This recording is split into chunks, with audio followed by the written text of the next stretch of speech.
तो ये प्रोजेक्ट है वेदर फोरकास्ट का। तो इसके अंदर हमने अलग अलग सेंसर यूज़ कर रखे हैं, ठीक है सर। तो हम सबसे पहले क्या करते हैं, 12 वोल्ट डीसी की सप्लाई ले लेते हैं जो यहाँ पर होता है, और यहाँ पर इसका इनपुट है, ये मेल टू फीमेल जैक है इसका। उसके बाद ये LM2596 है, ये DC to DC voltage regulator है। ये काम क्या करता है, ये जो है वोल्टेज को कम कर देता है। इसकी एक्यूरेसी होती है, इसीलिए इसका यूज़ ज़्यादा किया जाता है। करने को तो रेगुलेटर लगा के भी यहाँ पर इसकी वोल्टेज को रेगुलेट कर पाते हैं, लेकिन क्या होता है कि जब ज़्यादा एम्पेयर का कोई भी अडॉप्टर वगैरह लगा हुआ होता है तो डायरेक्ट कर देता है रेगुलेटर से, जिससे कि पूरा सिस्टम ख़राब हो जाता है।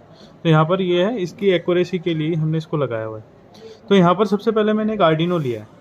इस आर्डिनो उनो का काम ये है कि इसके अंदर हम प्रोग्राम कर देते हैं, जो हमारे इनपुट्स हैं आउटपुट्स हैं, तो उनको प्रोग्राम करने के बाद हम इसका यूज़ कर लेते हैं। वो हमारा डेटा प्रिंट करने के लिए या फिर जिसके लिए भी है, एक प्रोग्रामर बोर्ड है। तो इसकी मदद से हम इनपुट ले लेते हैं सेंसर के, कई सारे सेंसर इसके साथ लगा सकते हैं, आउटपुट में डेटा भी दे सकते हैं। तो यहाँ पर मैंने एक 20x4 की एक LCD ले ली, जिसके अंदर ये 4 यहाँ पर इसके वो हैं रो, और ये कॉलम जो है ये 20 ब्लॉक्स है, एक लाइन में 20 ब्लॉक्स है, ठीक है।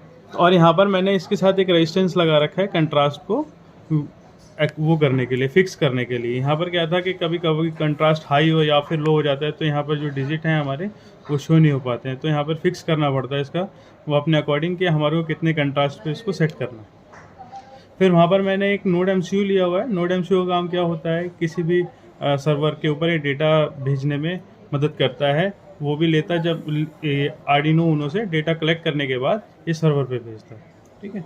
तो यहाँ पर हम जो भी इसका सीरियल डेटा जो होता है इसको हम देते हैं, और ये जैसे कि हम ब्लिंक ऐप है या फिर थिंक स्पीक है या फिर टाइनी है, कई सारी जगह पे डेटा भेज सकता है। वो हमारा प्लेटफॉर्म है कि हम किसके ऊपर भेजना चाहते हैं, उसके अकॉर्डिंग हम प्रोग्राम इसको कर लेते हैं।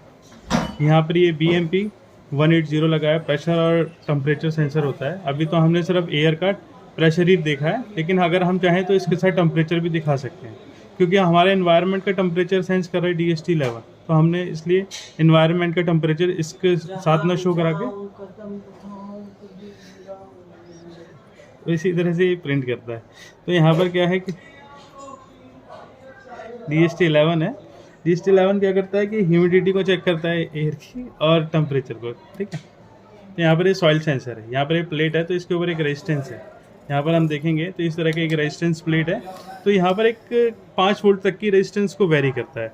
तो यहाँ पर इस पैरामीटर को हम अगर प्रोग्राम में हम रीड कराते हैं किसी भी एनालॉग वैल्यू को, तो वो क्या करता है 1023 यानी कि 1023 जो होता है वो रेजिस्टेंस वैल्यू को रीड करके मैप करने के बाद वो एनालॉग वैल्यू को डिजिटल में कन्वर्ट कर देता है, ठीक है। ये जो एनालॉग वैल्यू देता है उसके अकॉर्डिंग हम यहाँ पर कन्वर्ट कर लेते हैं। तो यहाँ पर ये एनालॉग का है, ये डायरेक्ट यहाँ पर एक सेंसर लगा हुआ है, ये इसका मॉड्यूल है। ये एक LM358 का मॉड्यूल है जिसके साथ इसका इंटरफेस कर देते हैं। तो हम ये क्या करते हैं, जो भी एनालॉग वैल्यू लेता है तो इसके साथ इसको भेजता रहता है। अब यहाँ पर क्या है, ये एनालॉग वैल्यू इसकी ये रीड करता है, लेकिन ये जो है ये सीरियल क्लॉक सिग्नल देता है और सीरियल डिजिटल सिग्नल देता है, ठीक है ना। SDA और SCL जो होता है वो यहाँ पर देखेंगे हम, तो प्रोग्राम के अंदर wire.h में हम इसका प्रोग्राम करते हैं। तो ये जो I2C जो पिन होती है इसकी आर्डिनो की, उसी के साथ ही लगता है और किसी के साथ नहीं लगेगा। और LDR जो है, LDR एक वैल्यू लेता है जैसे कि एनालॉग वैल्यू है। तो यहाँ पर एक रेजिस्टेंस के साथ इसको पुलअप किया जाता है। अगर हम इसके साथ हम पुलअप नहीं करेंगे तो ये वैल्यू जो है वो वेरी नहीं कर पाएगा, या फिर हाई हो जाएगी या फिर लो हो जाएगी। तो इसको एक्यूरेट वैल्यू लेने के लिए तो हमारे को इसको पुलअप करना पड़ता है। तो ये तो हो गए हमारे 4 सेंसर, जैसे कि ये रेंज सेंसर हो गया, DHT11 हो गया, LDR हो गया और ये BMP सेंसर हो गया। उसके साथ हमने क्या किया, अब इसके आउटपुट में भी अब हम यहाँ पे इसके साथ एक थ्रेशोल्ड वैल्यू लगा देते हैं। जैसे कि मैं ये बता देता हूँ कि LDR की वैल्यू अगर इससे कम हो तो लाइट्स ऑन हो जाए, ठीक है।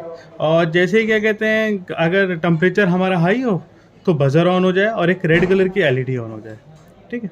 तो मैंने यहाँ पर 25 डिग्री सेल्सियस पे यहाँ पर इसको सेट कर दिया है, क्योंकि अभी मौसम ठंडा भी रहता है तो ये 35 डिग्री सेल्सियस तक नहीं जा पाएगा।